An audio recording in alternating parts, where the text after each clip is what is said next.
Okay, perfect. So what we discuss in the Miro, I can show you what we were discussing. So basically, I showed him, the whole idea of doing a lot of different things, and Josh, he's very smart, very experienced. He say, "Oh, I'm Here he seeing is. I guess it's yeah. he's here. Perfect." So you can tell me if I understood the brief. Brief. Josh, welcome back. Can you hear us? Yeah. Sorry. Did you get a haircut? I had a hat on yesterday. Okay. I was like, got some pretty sweet bedhead going on here. Got it. okay. I get Nice, that. Yeah. nice. Okay. So I'm just showing just some progress. So what we discussed in our breakout room is we discussed the current architecture of Safecast, which is detailed in the GitHub. So we discussed a bit of the complexity. And then we're trying to define, like, okay, if we wanted to do what we said to do, to be decentralized and to have an IoT paid sort of blockchain thing and a hash function, and we will need to do this. And Josh mentioned that essentially there's two different types of data. There's one that is the cold storage, and it's a lot of data that few people need at the time. And then there's the hot storage that a lot of people need often. And so we sort of have two different things. The hot storage should be on stuff that is a bit more traditional and centralized because it's the faster stuff. Whereas the cold storage can be on torrent and it can be exotic file that can be there for a very long time. And if you have large data set like NOAA, very few people are going to retrieve those data sets anyway. And Rob mentioned that there's some really good database nowadays, like kubefs, rsync, that could be a really good database infrastructure. And then we talked about creating multi-format engine. So we're discussing this. Then I brought the idea that maybe our system could have three main new properties. One is that the data is decentralized on torrent. The second is that everything is hashed, and then we should make it sustainable, pay the people that produce the data. And eventually the key might be what Google did is organize the data, not just create a directory, but use an AI to constantly crawl the internet and then index and label data, and eventually like format it in formats that are more standardized so that they can be cross-computed. So based on that, what Josh suggested was that we can take the data that Jody had prepared nicely in Airtable. So I converted this into a CSV that I imported into a Google Drive. And then what I wanted to do is to test one file of Safecast and see if I could do all the process that we talked about. So I went into Safecast, the Safecast API. I downloaded this log. So this is a simple log, which is over here. So I got the log in here. So the log is a simple log. This is the format of the log. It's very small, but basically it's this route that is described here. And so I'm going to show you what I've done. So the first thing that I've done is that I created a preview of the image. So just a piece of sample code, so people don't have to download the whole code to see what they are dealing with. So I just took a snippet of the code so you can see the data structure. The second, I downloaded a utility, which is called Quick Hash, which is a free software that you can use to hash a file. So you basically put the file inside and it generates a hash. And you can choose if it's an SHA-1 or SHA-256, which is the safest one. And so I generated a hash. So it means that on the spreadsheet, I put the hash here. So people will be able to see, okay, this is the file that you can download, and this is the hash. So they can see the checksum. If the file is correct, they should get that hash. And then the next thing that I've done is I created a torrent file out of it. So I downloaded another client for generating torrent file. So this is it's a free software. It's called Transmission. It's used for creating and downloading torrent. So I uploaded I created the torrent file. But what I don't have a tracker. So I haven't subscribed to a tracker yet. So that's the missing part. But nevertheless, I created a torrent file, which is here. And so this can be magnetized. So if once you attach it to a tracker, then other people that have the same file can become seeders. So we can become the people who are sharing this file. And then the last thing is to post that whole entry on the spreadsheet. And what I haven't done that I just missed is to create the link to the hot copy. So if we had the hot copy and a cold copy, the cold copy is the torrent. The hot copy is maybe Google Drive, or it could be something else. So I try to do sort of really manually what we could be doing in a more what we could be doing in a more automatic way on the website. So doing it manually instead of but I just wanted to see like what it would take to prototype quick and dirty using existing free open source tools. So yeah. Okay, so that's one good experiment, one good step, Well, right? Yeah. Trying. Now, what do you think, Josh?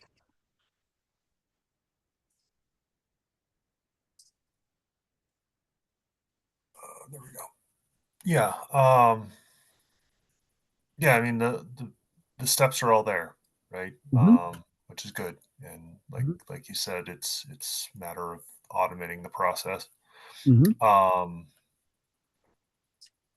And yeah, I mean, it's exactly what we need for a proof of concept. I haven't. It's 7 a.m. here. I haven't looked at the details, obviously. Have your coffee? But Free yeah, coffee. Yeah. That was me at the last meeting. Yeah.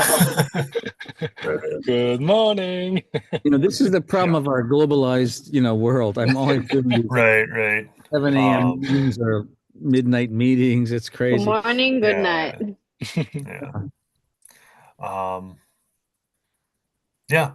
But one key thing for me to realize is the cold storage versus hot storage, bifurcation. I think that's very, very important, especially as we think about the long-term, let's say, cold storage, and then the more interactive hot storage. I think that's a really good thing to keep in mind, and to try to structure that that way that works well. And I would guess, Cesar, I guess you think maybe Safecast data until now has all been hot storage, right? We are expecting people to want to access it quickly.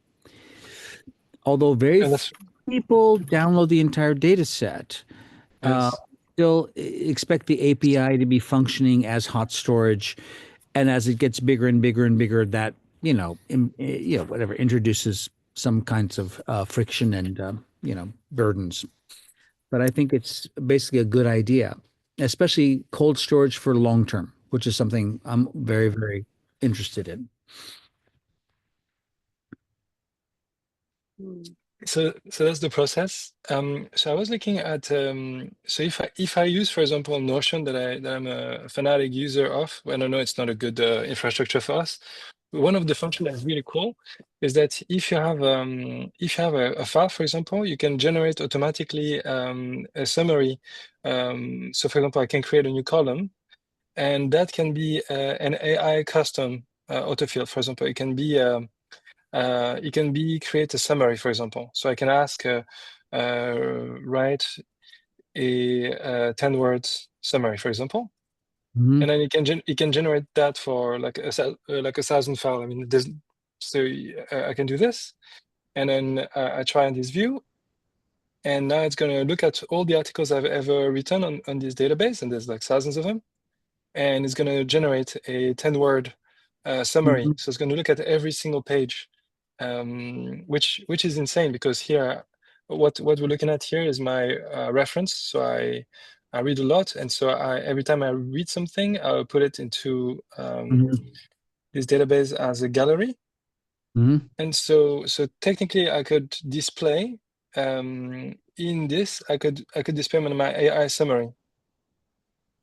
And so my AI summary could appear here. So here I wrote an article, and here it said Gustave Doré painting depicts a family tragedy among street performers. And here it comes from a really long text, and the AI was generated a small summary. So technically, what I'm saying is that if we had a database that allowed us to have some AI, it could save us a lot of time, for example, for labeling or detecting the kind of data it is. Like maybe it could say, this data is about, it's temperature readings in Japan, in the summer of 2020-24, and the author is that person. So you could put that in natural language, or you could even extract the author, maybe, or So that would be really powerful if we could do that. And if it's reliable, and maybe on something like this, it could be reliable, right? There's not a lot of interpretation or semantic interpretation. It's mainly simple headers and other things, right? So, that could be. Well, anyway, I think we should try it, But again, I continue to be wary about too much dependence on AI, especially now at these things for a lot of reasons. Can be useful, but only if you already know a lot about what it is you're trying to summarize, and you can go back and check, and you can tell instantly if it's right or not. Right. Anyway, that's good.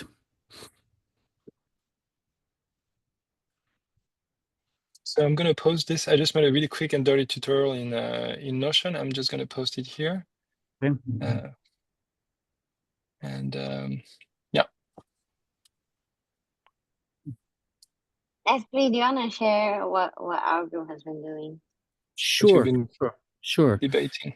So yeah, we had a good conversation with our team or our breakout room with it was me and Kazu and Tim and Jody, and Tim couldn't hang around a lot, and ultimately we talked about how to structure a kind of documented draft statement, and came up with a simple solution with sort of vertical columns and categories, rather headings, and we could all fill it in.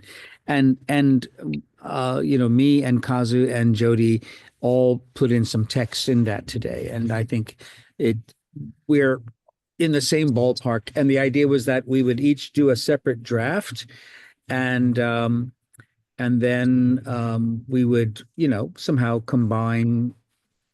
find the consensus and combine that. So should I maybe share? Yes. Oh yeah. Yes, okay. Let me Better go ahead. than me, because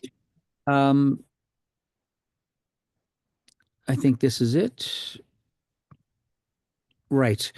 Okay. Are we good? And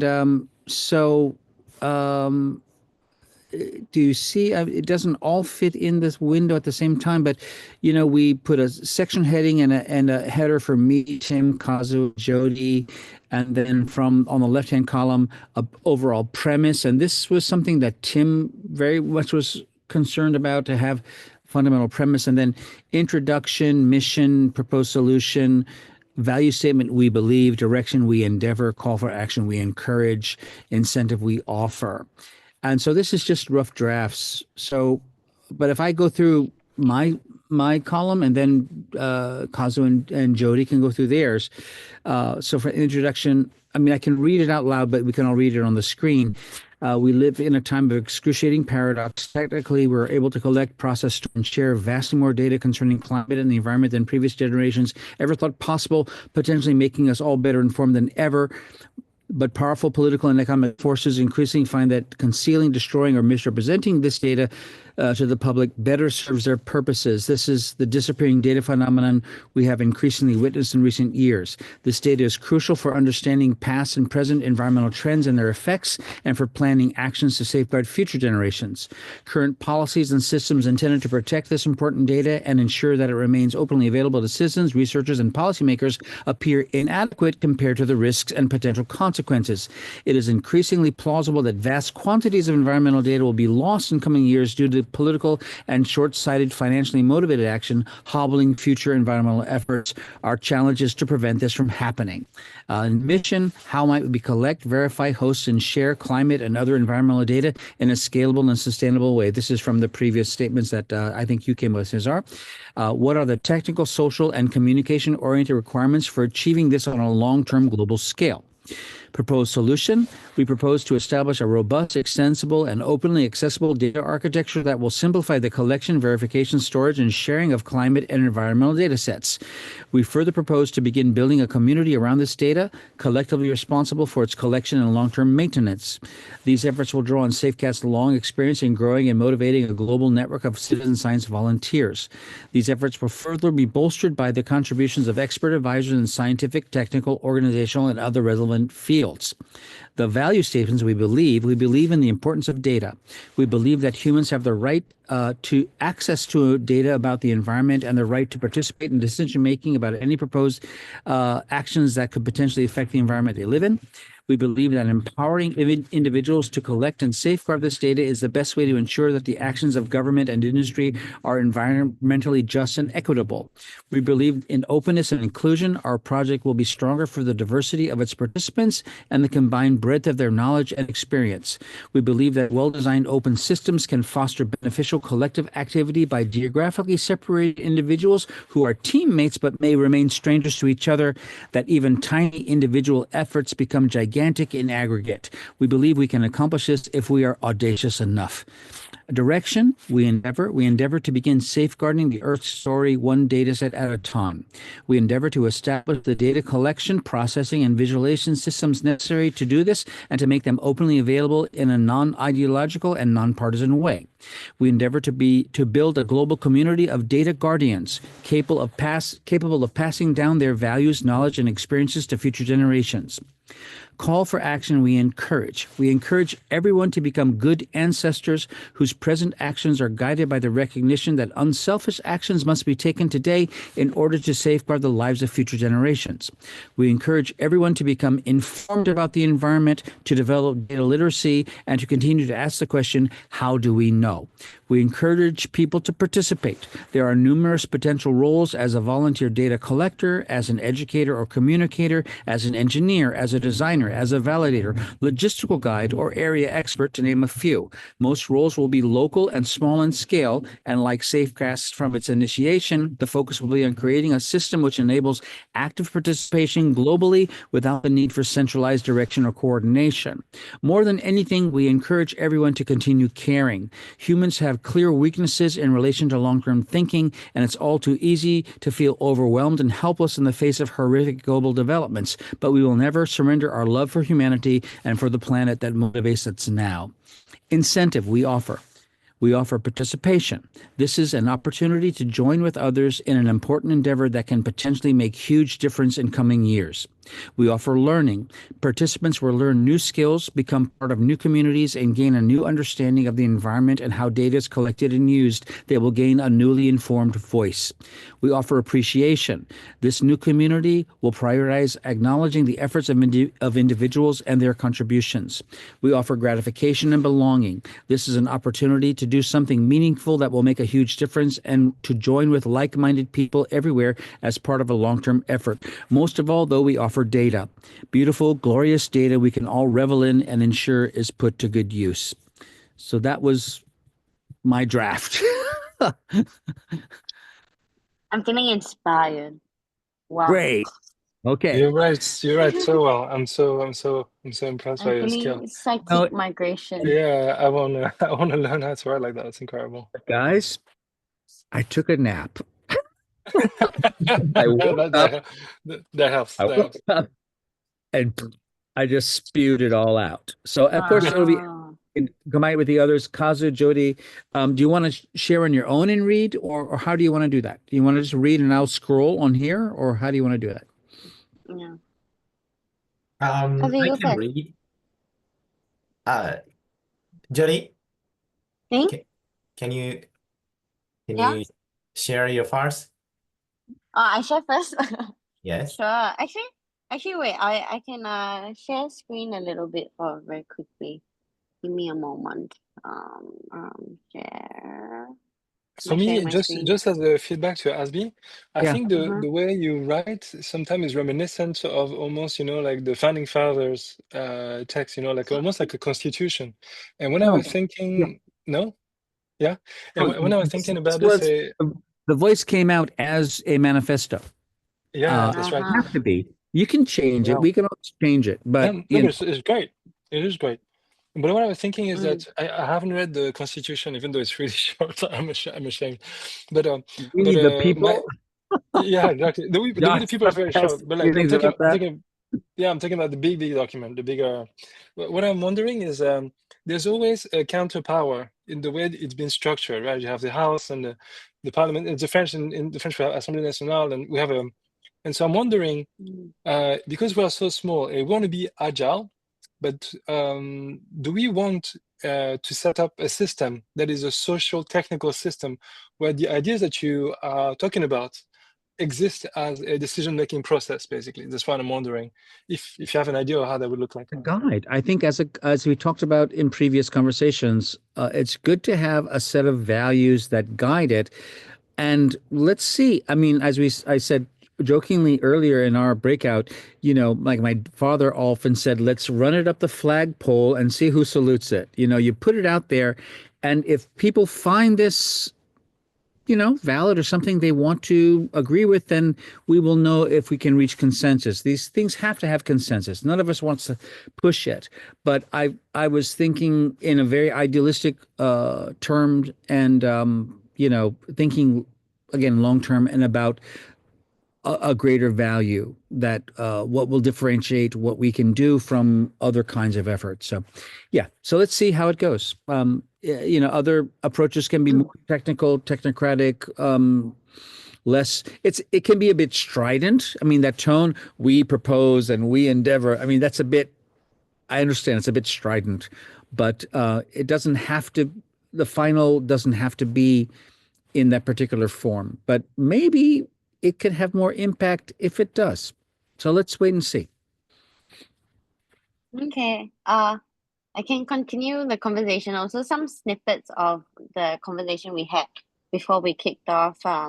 It was Yeah. quite interesting because I think when Tim was also in the breakout room, Yeah. then he automatically jumped into the context of safe cars, which wasn't a bad thing because there was already something that has been tried and tested for many years, and it's like, where are we now? And in the conversation, they ended up talking about technical issues as well as how we're leveraging opportunities within the community. And with technical issues there, it was a lot of conversations about, you know, how do we reduce friction, but it goes back to serving the people and making sure that the people are empowered to be able to share the data that they collect, right? Because now it's actually a very tedious process for them to take it out from the memory card, plug it in, put it in the right way. So it's like, okay, how do we reduce friction in the pipeline? But there was also thinking about how do we leverage engagement and excitement, and you know, when people can see their contributions, being able to acknowledge them as soon as possible. I mean, there are very good examples like Google Maps, right? And you leave reviews. I love leaving reviews because I just feel so powerful as a contributor with my, I don't know, 20,000 points. And my life goal is to get level 10, which is not the point, but maybe it is. But then, you know, they had this conversation of, you know, this bridge where it's us and them. Us and them? Was it us and them? Okay. But the people and this platform that we're having, we can provide resources and access, but how do we empower communities and provide these essential tools and places of storage? And also build trust by empowering them the way they want to be empowered. So these are pretty big questions that we had before we jumped into our document. So I think it's good to give that context. And then on my end, I also was just looking around at like all the other tools, all the other projects that have been out there. And I found there's I don't know if y'all know, like Foldit. I just searched like on Reddit, what are like the coolest student size projects, and this was one cool game that they got everybody to advance research in Yeah. figuring out about proteins, right? Through Either games. And on the Xbox.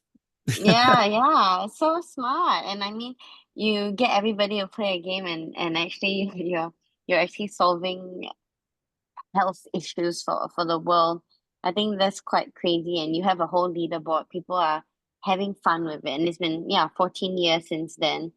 So I was just saying like, oh, what do they have inside? They just have latest news, leaderboard. They've got puzzles, they've got forums, they've got groups of groups and soloists who are leading, and very basic community rules, right? So it's very simple structure, but it keeps them together and keeps them building something.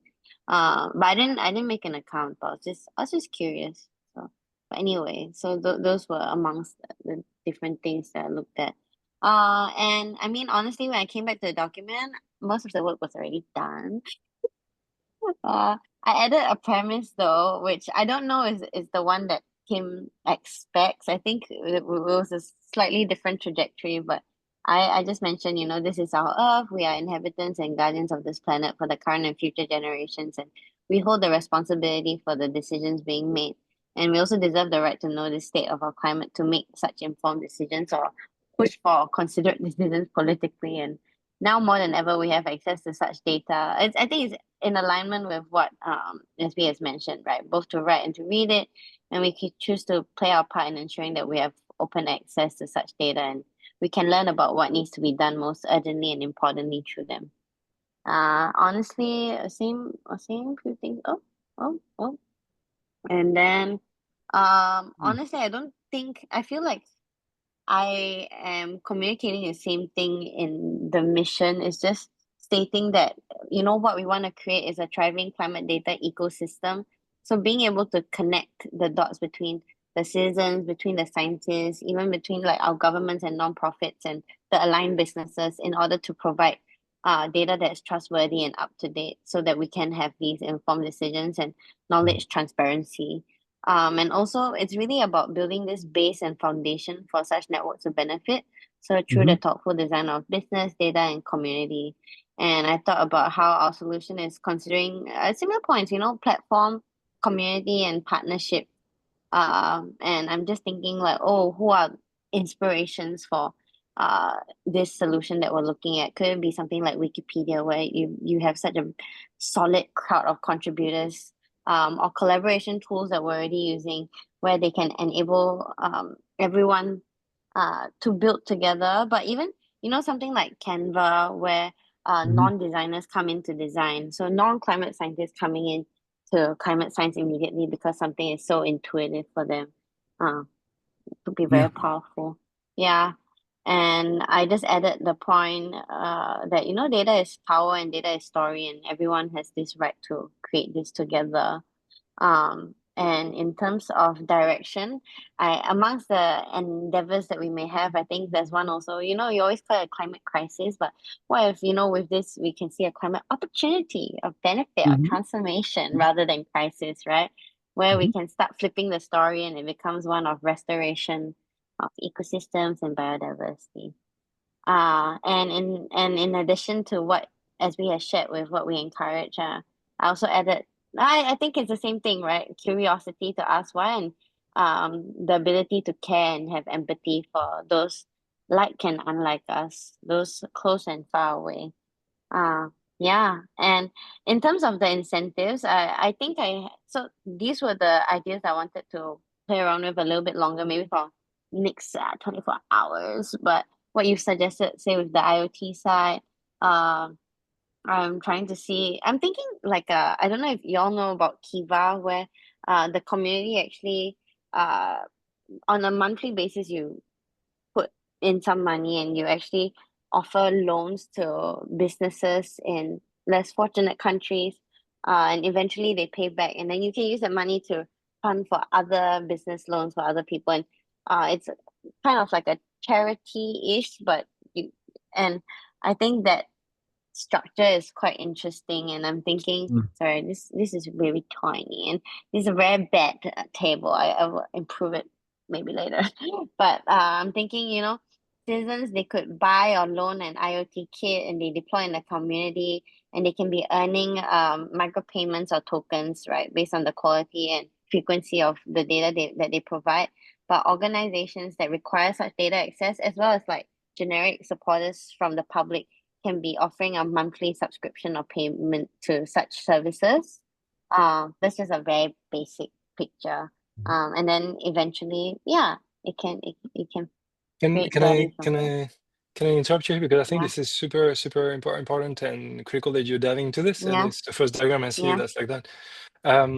So I'm thinking about like people like Pavlo. They're like IoT super nerds, and they're putting their lives on the line to collect data, like literally. And they don't really get rewarded as much as they should, I believe. I'm wondering, Asbi, because you know Pavlo more, do you know what is driving him to be so dedicated to collect environmental data? Because it's kind of crazy. Like, the people are killing each other with rocket, and he's collecting environmental data. Like, what is going in his? I mean, I admire him. I'm trying to understand. I want to be like him. I'll just say he's like us. He has no ulterior motive other than trying to do what's necessary to help the most people in this crisis. And of course, he didn't start off that way. He started off with they were doing a different thing. And the war happened, and they happened to have the system, the data set that was necessary to do something crucial. So, he has a business, he has a job, he does this, web development, data related work for clients all over the world. He had been doing and is still doing. That's what he's making data systems for people in different countries. That's his job, and this is his project, the project to whatever his support project for society. So it's very similar to us. I mean, he's not motivated by money, not motivated by fame, and we agree on so much about that. What is the attitude necessary, this altruistic attitude necessary to do things in crisis that existing organizations are unable to accomplish for so many reasons? But mainly, but again, I would again say, not to put word in his mouth, but it's about justice. It really environmental justice. It's about what should happen. What should happen? What is fair? What is just? What should be happening? And why is it not happening? And if it's not happening, then we have to do it ourselves. So we have these conversations constantly. Yeah. Josh, when we started the conversation, you said that you were feeling powerless. Do you feel powerless because you feel that there's like an intentional violation, or do you think it's a passive violation that is happening? Because if on justice, we need to get justice from something, right? Like we need to have a recourse.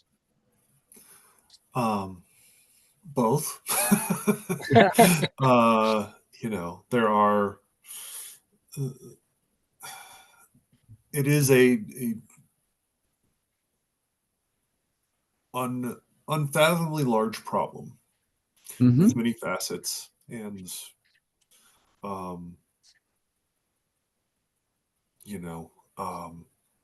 that requires global action, right? At the same time, so it's hard enough. Even if everyone was on board, it would be a hard problem. Yeah, there are, and I'm only particularly familiar with the American experience, but obviously there are entrenched interests who have a financial interest in pushing back, as well as reactionary interests which push back simply because that's what they do. And so you're fighting both this technological, societal problem as well as a cultural and political one at the same time. So it's daunting, obviously. Josh, can I ask you? So I'll tell you a little bit. We don't know each other really, but so I'm from New Orleans, Louisiana. I've got a big extended family. My immediate family, my brothers, my parents, very much support, very much similar thinking, supporting the civil rights movement from the 60s, taking shit for that, and very much in opposition to the current, administration, of course. But most of my cousins are Trumpers. They were like, they went from being, let's say, Goldwater Republicans to Reaganite Republicans to Tea Party to MAGA. And we had these discussions in email chains going back 20 years ago about climate change, where they refused to accept that this was valid, and it was baffling. But now I understand that, well, it was simply not good faith on their part. So this is depressing. When the people around me, of course, we have a circle, my immediate circle of friends, colleagues, and others, and including like the kids of my cousins who are now like in their 20s, when they're like reaching out and saying, what can I do about my dad? Because they're like concerned about this.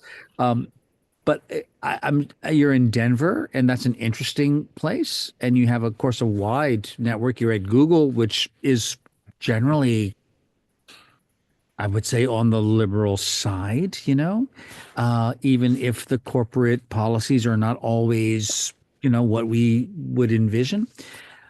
Around you, what are the people like around you immediately? Do you find people around you who would support something like this? Or are you finding yourself surrounded by people who are oblivious? I mean, there is. I think I'm familiar. My family is very similar, right? My immediate Yeah. family is fairly liberal. My extended family is not. Where'd you grow up, Josh? I'm from Colorado, but most You're of my from there, extended okay. family is in Wisconsin. Oh, of course. But I mean, obviously, my social circles are amongst, this similar socioeconomic class, right? Educated people tending towards the liberal side. Mhm. I don't think I would describe any of my friends as nearly as concerned as I am. I also think there's a lot of people who are just, want to get their day-to-day base. They just want to live their day-to-day lives, or,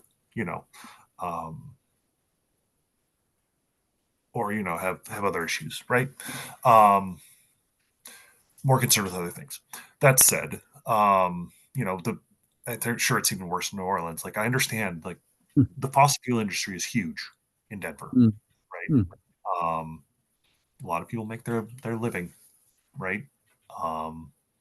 That's what they do. Maybe that's what their family's done for a long time. And so, I mean, they still want to put food on the table, pay their rent. The other side, like, if someone told you that your you made your living by destroying the planet, or something you were doing actively on a day-to-day basis that maybe you take pride in, was contributing to the downfall of civilization, you'd probably naturally push back on that, right? That's just psychology. No one wants to hear that. So I get it, right? And that's frustrating, right? And there's also just, I don't know, sort of off topic here. I don't get back to the question, but I mean, my parents are both academics. My dad is a scientist. I have a doctorate. But scientists and engineers are taught to speak in communicate in very conditional voice, right? There's no certainty. You can't prove anything in science. You can only disprove it. So everything's stated with caveats. Everything's very much like, well, we think the probability's changing because of this, right? And that's very easy to push back against in with the general public, right? Like, when one side's saying like, well, we think that this change in oceanic temperatures contributed to, the probability of the storms that led to the flooding, blah, blah, blah. The other side's like, oil good, windmills bad. That's not a fair fight, right? Yeah. So, I don't, obviously Colorado is a far more liberal place than Louisiana, right? Yeah. Just based on voting patterns. Yeah. And it's become more liberal over my Mhm. lifetime, far and wide. But but Colorado's been described as, it's not so much, well, back when it was more competitive, it was described not so much as a purple state, which is to say left right balanced. It's like a Mhm. deep blue state and a deep red state that happen to be co-located. Mhm. So it's an interesting place politically. Great. Thanks, Josh. And a couple of things that you touched on is this say approach to data, approach to scientific information and uncertainty, which we all of us who are working with scientific information and are literate in that way, we need to understand uncertainty and accept, yes, well, we'll never be 100% sure. We don't know for sure, but this is likely, this is less likely, this is probable. And of course, we know that is very easy to distort or manipulate or somehow within media, within other discourses, and this is a huge problem. But I think it comes down to scientific literacy. And I was just reading a paper. Someone said, "Can you read this paper by somebody?" And it was about Fukushima and thyroid disease and all these other things. And I was thinking, oh, this person just doesn't really have the chops to interpret the scientific data to know if this paper was worth citing or not, So this is a real thing. So you're, fortunate, and we're in this sort of, I guess, elite, educational elite. Uh, but yeah, it is difficult to persuade people who have already been convinced. And I don't, and this is why I really appreciate, Jody, in your text that you showed. You talked about, oh yeah, we should partner. You need to partner broadly, including government, et cetera. That's something we really need to include. But independent action by like-minded people can be really much more effective, where we don't necessarily need government to be supporting it. We don't really need that. That's what we found in SafeGas. I think that's what Pavlo has found in Ukraine as well. After a while, and Cesar, you're talking about from the French point of view. Some years ago, I said, oh, yeah, it's as if, a lot of people in the activist world are trying to storm the Bastille, let's say, of nuclear energy. And we're just saying, oh, no, no. The ground underneath the Bastille has shifted and we are there. Those walls don't enclose anything valuable anymore, So I think these things really, really have shifted, and yet those existing power structures and those entrenched interests, they're very, very resilient. They play the fucking long game, and the question is, do we have the mojo Luxury. to play Yeah. a similar long game? Or the stamina. The reason Yeah. why I was branching, and I'm really sorry, Jody, I hijacked your sharing, is because what I was feeling was that you are essentially like bridging the people who might make a living from collecting environmental data, who most of the people don't have the luxury, quote unquote, to think about environmental data unless it's affecting them because they're going to die of drought or fire or something that's that's literally life threatening. And there's the people like us who may have the luxury to not be impacted. We can buy our way out of climate chaos. And so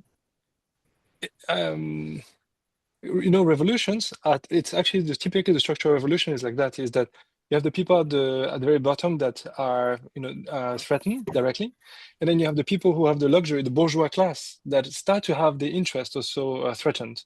And so when you have rich people's houses that start to burn, then things start to move, because the interest of the poorest has started to leak into the interest of the slightly richer people that have more power. So that's why I'm really sorry if I interrupted you, but I think that's also why what ASB you are like bringing the political consciousness and discourse, because it is this logic, is how do we bring more people to care about this, not just by goodwill, but by a mechanical market sort of mechanism. And by making something available. And we found in SafeGas that people participate for all sorts of reasons. Some people are worried about radiation. Some people just like to make gadgets. Some people like to it's like a puzzle. They just want to fill in all the data points in their community and then see it on the map. There's all kinds of motivations and they're all worthwhile and valid. So, and was important for us to be non-ideological in that sense. We don't care, where you are on the political spectrum if you just are going to be interested in support the data collection. And I think that's very important. That was important for us also in terms of acceptance among the institutions, the IAEA and all these national laboratories. They don't want the sort of anti-nuclear people because they assume they're already going to skew the data. And we were saying, no, we're not doing that. We're just doing data. So these are all connected. And yes, Jody, so I guess one question for me would be, in terms of the potential for people making money, the incentivization, does that go into our initial statement, or how does it go into it? Saying we will locate and find and promote opportunities for people to be monetarily compensated for what they do or something. We should do that in a very fairly general way, I think, and then as things go on, we can be more clear about. We have to discover what opportunities are there, I think.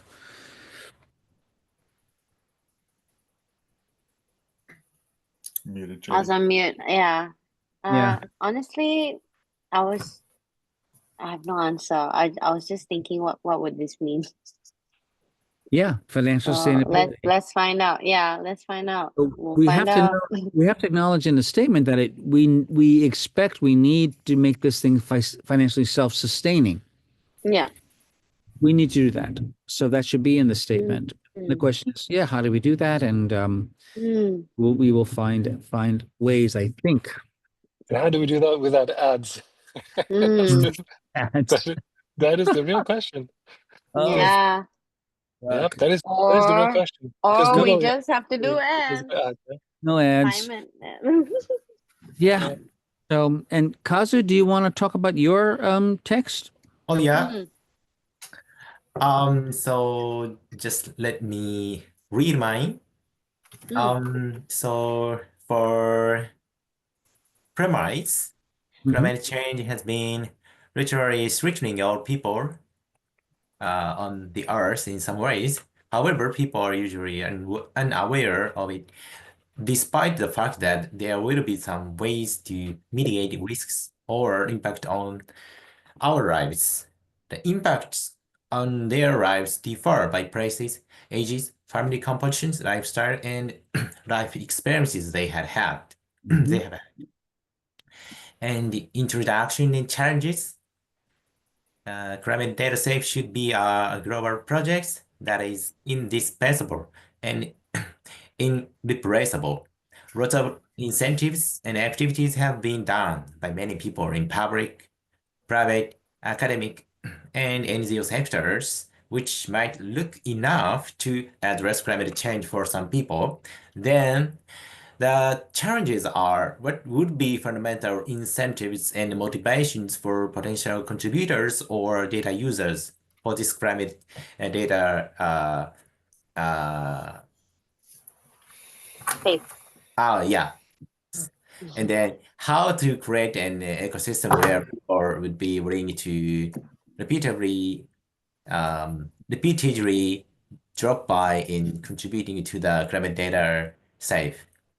And mission, climate data safe could be a guardian or champion for ordinary people or global citizens suffering from something caused by environmental issues, including climate change, directly or indirectly, by providing reliable environmental data in an easy way and proposed solutions. The data should be free, reliable, updated, indispensable, universal, and easily accessible with gadgets, instruments, or apps for ordinary people. The data collecting tools should be affordable, variable, verified, handy, and capable of measuring much data related to environmental issues, including climate change. And then value statement. The more environmental data we have at our hand, the more our lives become happier or comfortable. And direction, the project should have a global perspective, although we may need some localization. Each nationality has their unique nature and cultural background, and there might not be any universal mission statement that fits all the global citizens. There would be two types of motivation that drive our actions. One, something enjoyable or something relieving pain or harm that actually hurts their physical or mental health.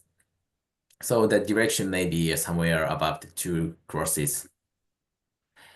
And incentives. To make this project successful, we may need to design incentives for system participants who will join the projects as different roles, which are categorized into two sides. One, those who make the data platform, which is organizers, and those who use the data platform, the user side.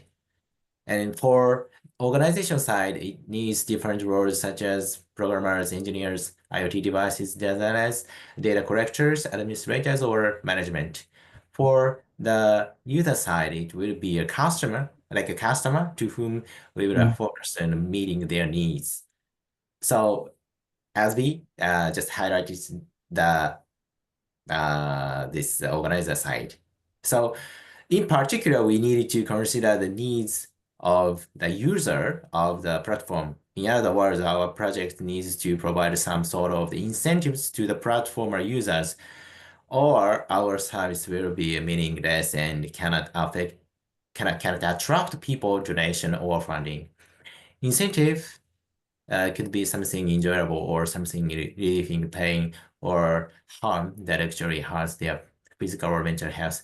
And the way to feel enjoyable, pain reduction or harm will differ in each and every people, which may have some sort of a tendency by country, locations, or ages, etc.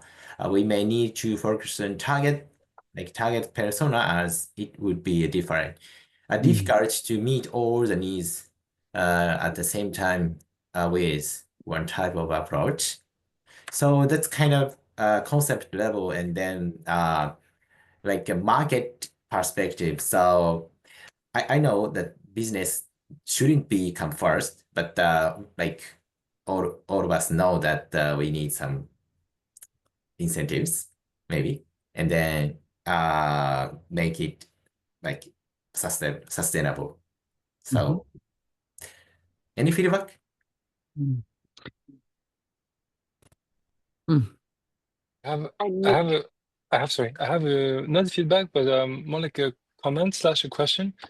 So, so Kazu, for Josh, who just joined us, so Kazu worked also in the government, in the government side, and also a negotiator for climate agreements, right? And so, so it means that you are working more like the policy level, sort of writing what should be done or legislation, like the rules. My experience working with the environmental data, for example, when I was working in the Gulf of Mexico, I worked on the BP oil spill for 2 years, like working with the cleaners and removing the oil. And what we're trying to do with the local people, when we're taking pictures, we were trying to build legal evidence. So we're trying to give them material they can literally take to court, and they can go to BP and say, this is the GPS coordinate, this is my part of beach, this is my fishery, and you've destroyed it, so you must fix it. And the damage that we declare in our study define the amount of money that BP had to pay to. So we make an environmental document that start to have legal bearings. And once we are able to do that, not only it's got a jurisdiction, we create a case, but then also the value data has a matching financial penalty that is matching. So we start to enter like a mechanistic judiciary procedure. So this amount of pollution is this amount of dollars. And so the reason I'm bringing this is because I feel that this document, the way the way I think that you are writing it, this environmental justice means that the environmental data that we propose has bearing in a justice environment. And that is, wow, that is a whole different step, right? It means that if we want to reach that level of quality of data, it's a particular requirement. Even universities, I don't know if it's got legal, when you publish a paper in a scientific, can they use it in court? I'm not even sure. Even if it's published in peer review, then, So my question is,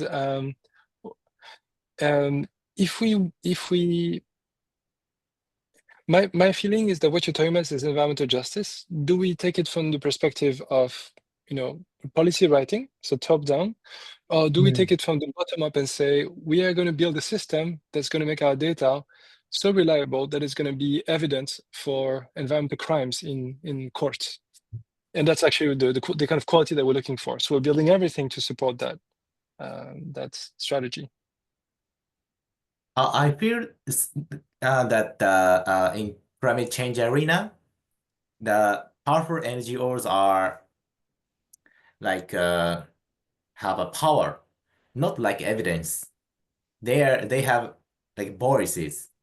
So I think we don't necessarily have a kind of truth or scientific data to, raise some voices to the international level. You see, in the COP conference, and then NGOs are just NGOs are just you see, the earring. You see, so There's no enforcement. Like even yeah, it's emotion. They just yeah. yes. So my perspective is that yes, if we use that kind of data and then verified and then prove the data, maybe it also could be a powerful tool, but not kind of must items or actions. Yes, but if we have such a scientific or like proof data, yes, it could be very easy to access to the international community like COP, and then maybe we can participate in it. Many of them come to the conference and say something. Yeah. I would say in our experience, again, safe gas with radiation data, particularly, it became noticed beginning around 2013, 2014, invited to present, etc.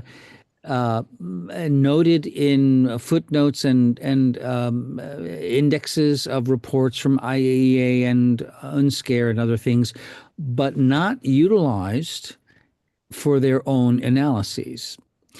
Basically, they are required to take data from approved sources from member states and to base all of their, conclusions and analyses on that. So this is the situation. But there is a different, certainly if it comes to law cases, we have colleagues in the United States who successfully were able to get positive legal decisions in cases of pollution, radioactive pollution in St. Louis and other places based on their own collection of data and analyses of data. So we know it's possible to use this for, legal action.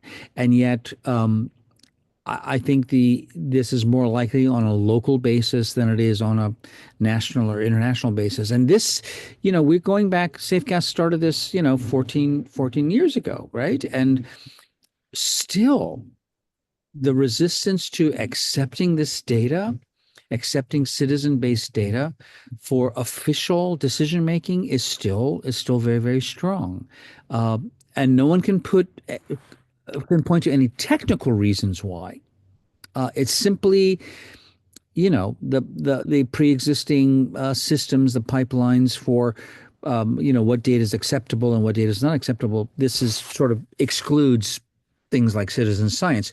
And I will say that in the EU, however, going back at least 5 years, there have been revisions proposed by our colleagues, like at the Belgian National Laboratory and elsewhere, to specifically include citizen science data in decision making.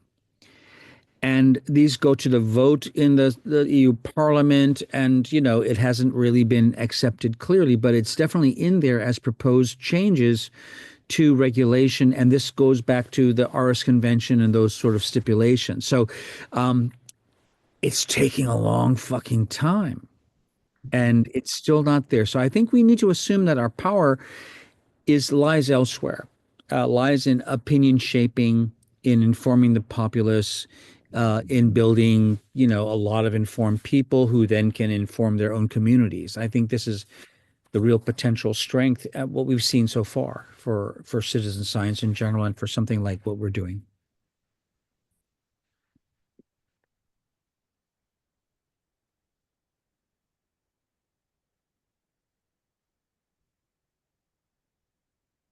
It's getting late. Yeah. Thank you so much. Kazu, did we interrupt you, or did you finish? Did we interrupt you? Yeah, I'm done. Yeah. Oh, you're done. Okay. Okay. Yeah. Cool. So yeah.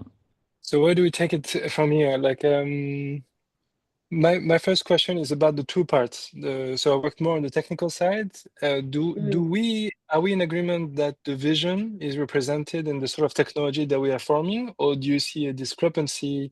Are we working in the same direction? It's basically my question. I think you guys are talking about like a clear governance and values and an ethical goal setting. And are we working in the same direction? Do you feel? I don't see any incompatibility. And I guess the question is, again, there's just a small group of us here now discussing it, but as we see more people involved and looking at it and thinking about it, let's see who may feel that's whether or not parts of the vision statement as it's coming together, maybe there's things people don't want to really support or don't feel it represents their own motivation. At the same time, the opposite.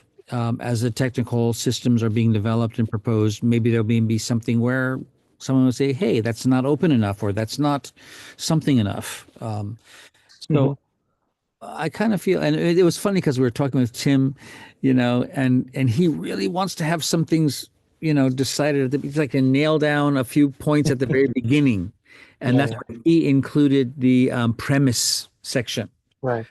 Where are we starting from? And of how much of this is like expanding SafeCast on what they already do, and what is different, and et cetera. And I'm much more comfortable with beginning in a very fuzzy way Uncertainty. and seeing where the consensus coalesces and then working with that. But I guess the next step is we share this stuff. I think I will spend more time, maybe tomorrow, Jody and Kazu, I will maybe combine what we've all written into something, Maybe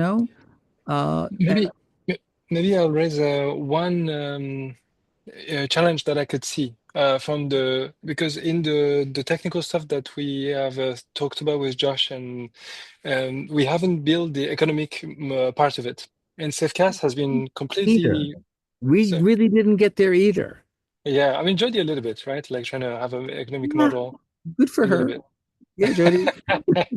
We discussed it, and Tim I was just following instructions. Tim was also very interested to talk about that. He doesn't have enough time to. Right.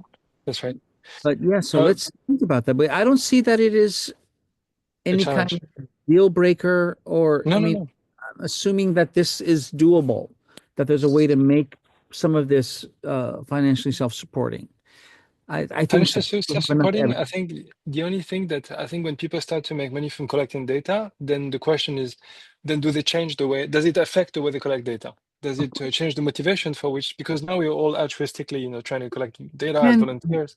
And then we need to discuss that. How do we prevent that from being some kind of bias that we do not want to have? Exactly. So what does that look like? I mean, how good can we be as people, yes. In this?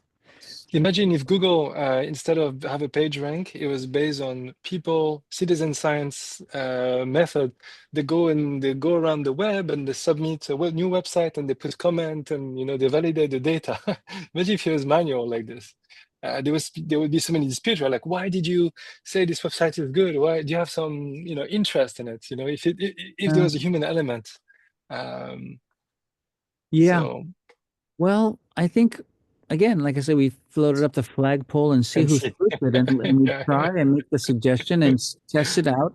I mean, yeah, we're all expecting to need a lot of testing on whatever we do, yes, and that's right. that means, of course, technical testing and also social testing as well. So, That's right. um, yeah. So let's see how it goes. But I don't think there's any fundamental. I mean, it's easier to motivate people if you are in a situation where there is an organization or a group or movement of some sort, and Mhm. some people within that seem to be benefiting financially from it and others are not. This is a huge Mhm. problem. This is Exactly. always a huge problem.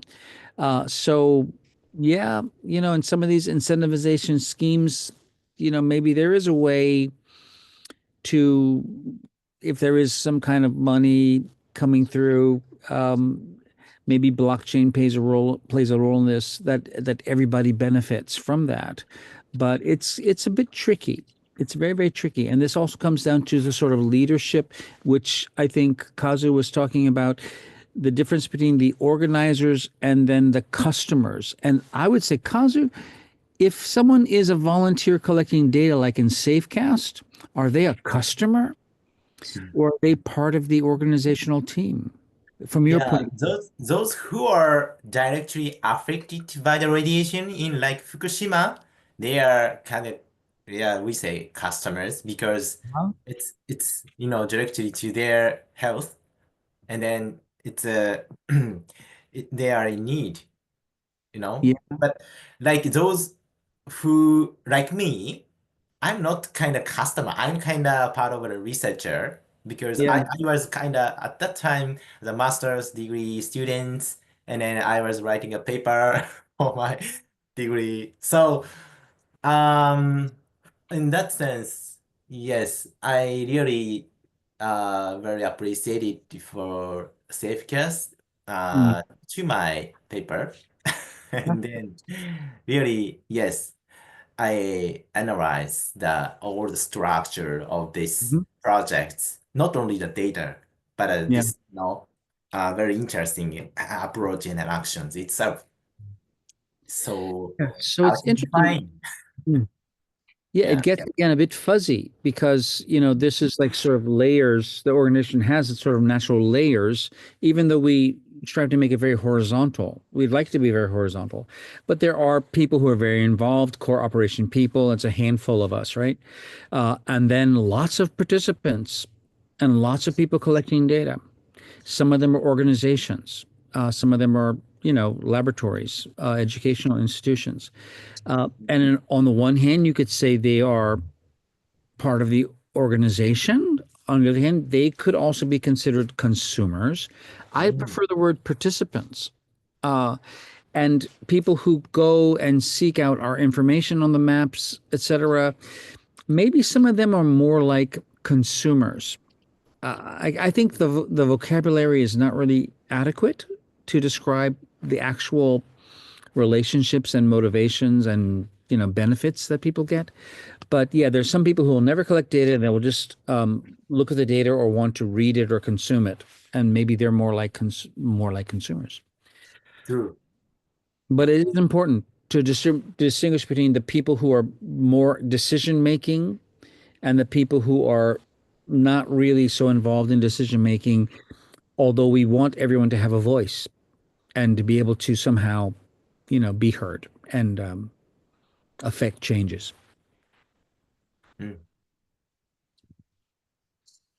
Um, I want to be a bit practical as well. So, what is the next step? Because it's getting late for a lot of us, and Josh is getting early. Yeah. um, what are the next step you think? So, you've already done a big push on the writing. Yeah. What is the next? What is the next thing you think from cleaning up this information or organizing it in a way that's going to be practical? I think, yeah, we can tomorrow. I think I can spend time, and everyone else, whoever has time tomorrow, can sort of edit. Maybe we can co-edit, you know, a more of a consensus document based on what Mm, we did separately, and hopefully others can jump in and contribute. And we assume that this will be, a lot of people contributing as time goes on before it would ever be released. We're not ready to release this very soon, I don't think. yeah. No, no.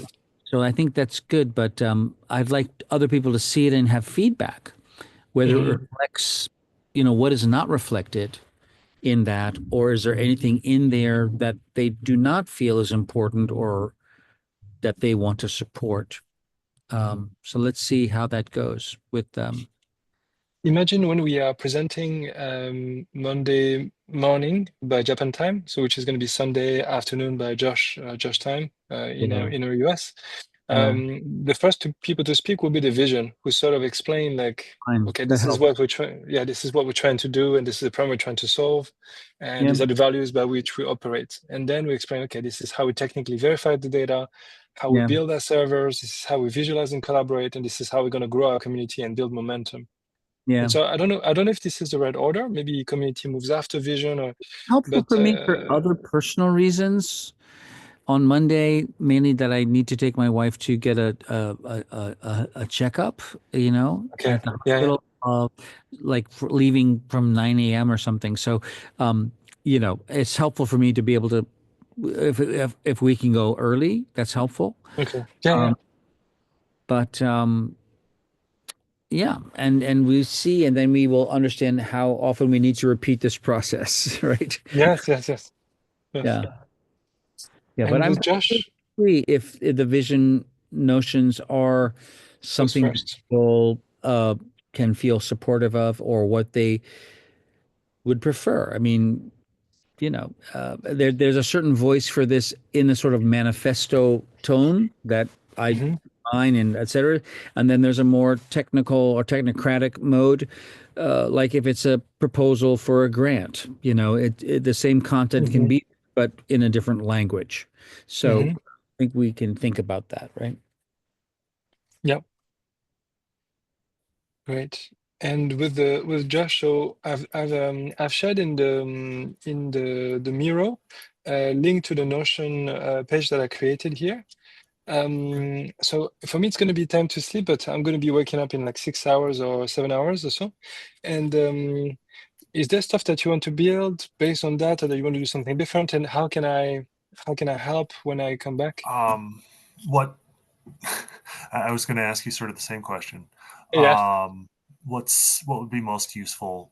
Should we start working on a example visualization? Should I work on, automating your flow that you have? What do you Mm. think is the most useful? Um, this data we were talking about, like if this is a Google spreadsheet, it's very quick and easy to hack. But what Rob was saying is that if this is a Google sheet, then if Google decides to shut this down, then it's Mhm, done. And so he mentioned DocDB. mhm, I have zero. I mean, I have used SQL with a CMS, mhm, but I've never wrote a terminal line to actually make an entry manually into a database, or use an AI to feed data, or to use an IoT device that feeds into a SQL mhm. database. So I'm not familiar enough. And so what I'm wondering is, do you think it's better that we continue to prototype with the Google spreadsheets, or do you think it's useful that we try to use what we would really use? Database, is that useful, or because I don't know enough to We certainly could set up a basic database, right? That's a Mhm. half day thing to do. Um, Perfectly doable. I guess the question is, what is the goal of the weekend, right? Because I mean, functionally, Mhm. we're not going to have anything more than the spreadsheet, right? If Okay. we transition to it, right? Like we will have the same functionality. Okay. Um, so it's not going to move that goalpost, right? I mean, Hmm. and I totally agree that long term that's not where we want to be, but Okay. it What's does what we happening? need to do right now. Okay. Um, if I'm going to start building the automation, then maybe putting Mhm. the real implementation there, or something that's a little bit less Manual. yeah, or something that's designed for automation more than Google Sheets, right? Is that a form? What's that? Is that a form to ingest the data and?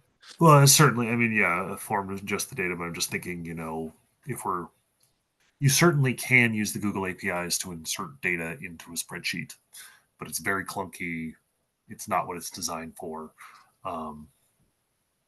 The APIs are the Achilles heel of Google Docs, Drive, in my opinion. They're pretty terrible, and I worked on them for years. But that being said, again, that doesn't even if the APIs were awesome, that doesn't solve the Google controls all the data problem, right? Or potential problem.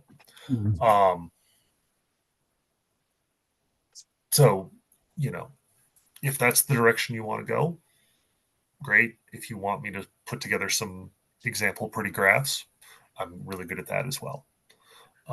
Just let me know which way you think would be more useful while you're sleeping. My thinking is this process, I've done it like very manually. The question is like, if we want to make a demo, even if it's a fake demo, like the thing doesn't really work, but we make it look like it works. So at least we can get an experience. So the people who are judged, they're going to be like, oh, wow, step one, like somebody can upload a piece of data and that's user one. Then user B can actually visualize it. Oh, user C can actually be a policymaker and be like, oh yeah, this data I can, then we can show the whole process of going from like people on the ground collecting the data. And if we show some even fake process, but they could see the process, I think it would be very powerful if they could, yeah. Yeah. If I'll join in. And again, I think this all sounds great, and it's great to like dummy up something quickly to see, how this works. But I'm personally very interested in understanding the overall architecture that we can build and implement, and understanding that again from, how it can grow. Like we of course we saw the diagrams that Pablo showed today, and these are sort of typical in a way, but yeah, what kind of architecture might this be? And particularly for the long term, for scaling, how can we conceptualize this architecture that can scale well over time, over a long period of time, decades, for instance? And then the other side, and this is also something that Tim also was bringing into our conversation earlier, was from the user point of view. We should think about, who is going to want to see this data, what are they going to want to know, and how do we communicate that to them or make it easier for them to find that. So I agree. It's nice to have some sort of roles in mind, the kinds of people, what they may want to know, and what kind of interaction they may have with the data on the visualization side. But I think the key is the fundamental architecture of the database and data collection itself. And I can somehow clarified. Put together a block diagram. Yeah, some kind of diagram would be helpful. System diagram, and with the key flows together. Does this require something new and unprecedented, or is it simply something that is actually close enough to, current practice that we simply can implement it based on current practice? To me, that's a big question, especially if you want to think long term. I think what Caesar's put together sort of demonstrates that, and I'm fully in agreement that the blocks exist. We're not proposing doing anything technologically right, hugely novel. It's as with most projects, virtually all projects at this point, it's finding the blocks and wiring them together, right? Okay. So that's good. That's kind of expected.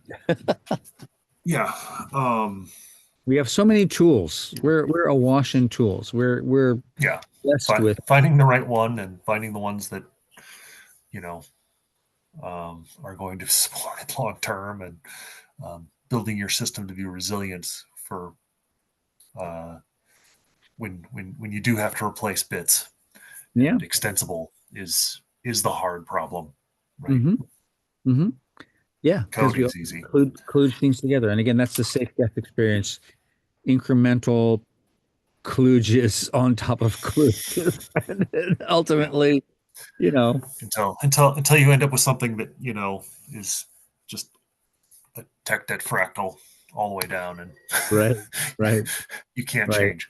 But we keep it simple enough that it wouldn't be an impossible thing to maintain. Yeah. That's the biggest challenge, I think, always. So we have tendency to always want to add more features and more features. But what we really want to do is just have like a big repository that's really scalable. And like so Josh was saying is that instead of trying to save all the data ourselves, is just to look at the metadata, and that can be very light. But even the metadata would eventually grow to be a big directory. But that's the only way he's suggesting that we can. It's good. Yeah. And again, the cold storage and the hot storage, this is a really important concept for our project, I think. So let's think about that and how those relate, and work on that.